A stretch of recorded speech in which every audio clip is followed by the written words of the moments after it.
Hi, Ken. I was wondering if you could maybe address the similarities of the two teams that are going to meet in this final, not just in terms of, the high-end talent, but the road to get here.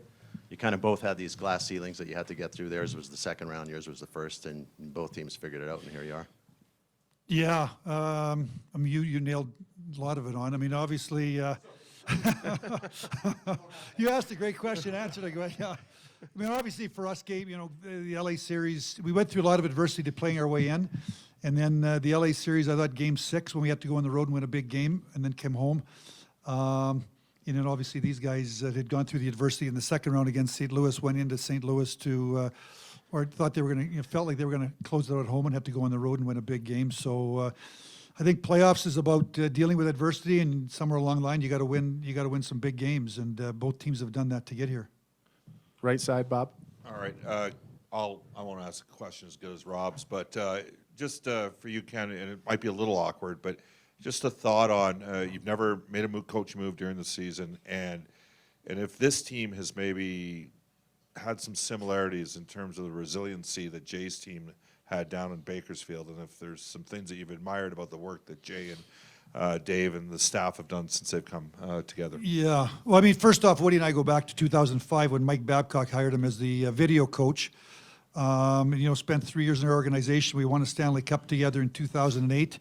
And then Woody left with Todd McClellan to go to San Jose. And then when I came here 3 years ago, Woody and I talked, and obviously his aspirations, I talked to him a little bit, and I said I wanted to bring in a veteran coach at the time. I brought in Dave Tippett, and Woody expressed to me his desires to kind of grow into an NHL coach, and basically we talked. I said go down there, and I watched over the last 3 years the job that he's done in developing our young players down there. He turned that into a winning program last year.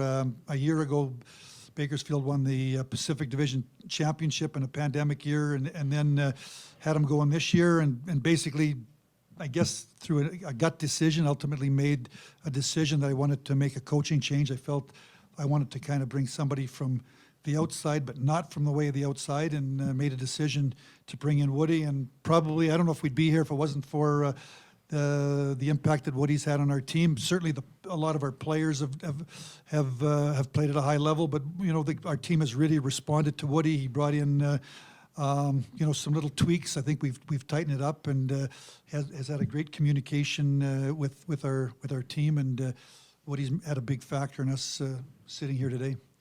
Fourth row on the left, Ken. Jay, what were the keys to instilling and fostering a winning culture after taking over? Well, I think from day one, we talked about putting our players first. So that was important to us. We wanted to be open-minded with what we were seeing. So when a new coach comes in, we wanted to make sure that everybody had a clean slate. We were very clear in our communication of what our expectations were. And, I think it's not something that's built immediately. It's built brick by brick. We had a philosophy that success is built sequentially. And we just wanted to stack a good day on top of a good day on top of a good day. And a lot of the local media that are here right now, they've probably heard me say ad nauseum how we just want to take care of the day's business. And if we take care of things on a day-to-day basis, our belief is that the outcomes will take care of themselves. Second row, Jim. Ken, can you talk to how well Mike Smith has played, and were there any times during the season when he was hurt all this time where you were wondering whether a 40-year-old goaltender could get you to the finish line? First off, Jim, last year in the Canadian division, he was .923 saves percentage, near the top of the league, or in the top 10 of the league in saves percentage. So made a decision to re-sign him, obviously sign him to a 2-year contract. I think it's a kind of a hometown discount when you look at the number 2.2, and felt that he had 2 years in him. We got to training camp, and unfortunately he had a nagging injury there through the first half of the year. I was never worried about when he plays, he always plays. He's played at a high level for us, and he brings swagger, he brings confidence to our group. I think he's the best puck handling goaltender of his era. He helps out our defense big time, And it was just a matter of getting him healthy and getting him into, playing regularly and practicing regularly. So second half of the year he did that. And again, you don't get this far without goaltending. And it's hard even to make the playoffs. So I think about just before, we'd the 2-11-2 run. We had Calgary at home on a Saturday night. Koski was in net and he was first star. I think he stopped 46 out of 49 shots. Really was we started to head in the right direction after that night. So our goaltending, I think, to me, has played a big factor in us getting here. And obviously, Smitty has been huge down the stretch and a big factor for us in the playoffs. Stay on the left, Daniel. Ken, what's been, in your mind, the biggest difference with this team compared to the ones of the previous 2 years that did lose in the first round? Well, number one, I guess, Daniel, I'm a big believer because I had to we had to go through it. We went through it in San Jose and we went through it in Detroit.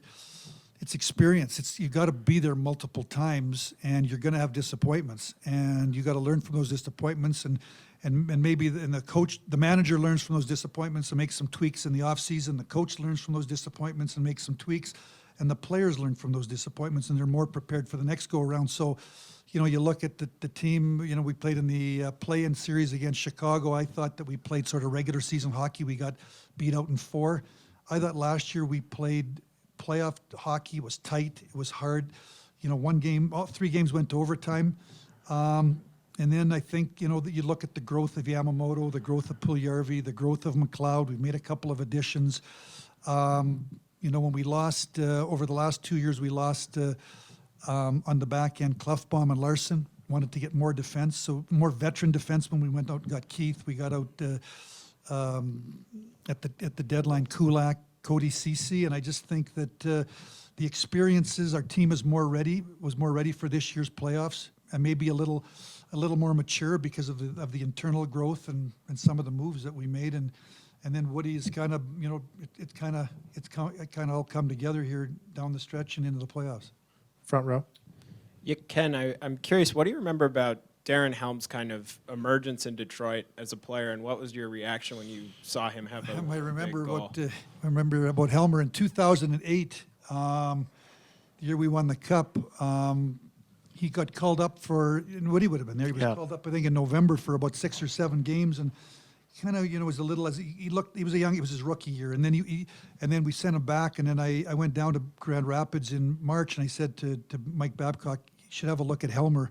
He's really improved. So came back. I think he played the last 2 or 3 games, and then we played the first 4 games. Was it Nashville? Nashville, yeah. He didn't play, and in Game 5, they inserted him in the lineup, and he played every game. We won the Stanley Cup, and then I sent him back to the American League for 1 more year just to make sure he was ready to go. Yeah, he did. Yeah, he had an OT winner against Chicago, and actually his wife, parents lived next door to me and my wife in Medicine Hat for a number of years, and his wife and my youngest son are really good friends. So, and I'm a Medicine Hat alumni. He's a Medicine Hat alumni. So. He's now on the opposite side, but certainly I have great respect for Darren. Front right, Paul. Hey, Ken, you saw a lot of Joe Sakic, the player, the Detroit days. What do you think of Joe Sakic, the GM? Well, I think he's one of the best in the business. I mean, you look at he took over a team where they I think near the bottom of the pack about 3 years ago or 4 years ago, and some of the trades he's made to build this team and the patience that he's had. I think I get to sit in that manager's room, and in my opinion, if I had to judge, I mean, he's in one of the top general managers in the National Hockey League. Steve Yzerman as well. I mean, obviously, I worked with Steve, so but certainly Joe and Steve, in my mind, are 2 of the best general managers in the National Hockey League. Stay on the right side.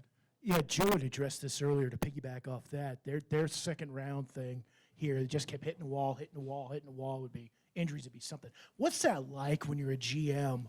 And how do you kind of navigate that if you're in Joe's shoes and you're trying to break through? And this year they finally did. Second round? I mean, we lived it together. I mean, you gotta keep trying. Like if you believe in your core, you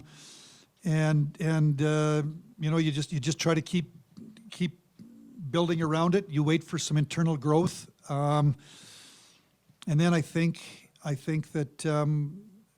you know, Woody and I, in '06, we had in Edmonton, Edmonton beat us in the first round. We had 126 points, and you know, there was talk in the Red Wings at that time. They were too European, they were too small, and we believed in the team. And you tweak, and then next year you come back and you go to the, you know, you go to a little further, and then you go a little bit further. And I think you stick with it. There's so many teams that are so close, and it's such a fine line league that you just got to stick with it and stick with it and stick with it. And certainly that's what Joe's done, and you know, I think that's what lots of teams do. So you know, so many games are decided by overtime or a save or a puck hits a post and goes out. Next year hits a post and goes in. It's just you stick with it. We'll do 3 more all the way back on the riser. Ken, the last time you played Colorado in the playoffs, you were the GM of the Red Wings. What do you remember about the rivalry? And Joe Sakic mentioned the hatred toward each other, the intensity of that. What do you remember about that? That's what I remember. I mean, it was emotional. You know, obviously, but the hit Lemieux on Draper, and then both teams were elite teams with superstar players. You could watch what they do. There was no salary cap, so you know, there was big deals at the deadline, big off-season acquisitions. You'd look at the schedule, and you'd want to see when you played Colorado. You know, the fan bases were fully engaged. It was an incredible rival. I think we played 5 series in 7 years. We won 3 Stanley Cups. They won 2. So you're talking about 2 elite teams in the prime of their career that had a real genuine dislike for one another. It was a fun time. Do 2 more, Jim and then Daniel.